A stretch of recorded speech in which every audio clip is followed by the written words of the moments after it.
Chimney brick starting to fall apart. There's peeling faces off, dropping all over the roof. Crumbling. Hear them. Hollow. Here's good. Here's hollow.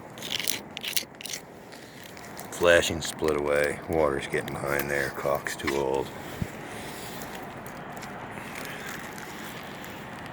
All the way around, the bricks are breaking.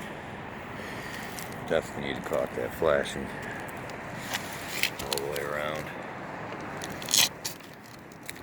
There you go. You got some holes here. Water can sneak in. The tuck point would be in order. There we go. There's the inside of the chimney. There's a light.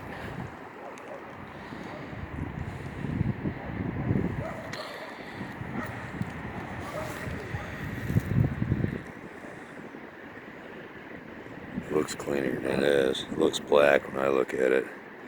The light makes it look white. It's not though. Yeah, it's dirty, but not filled.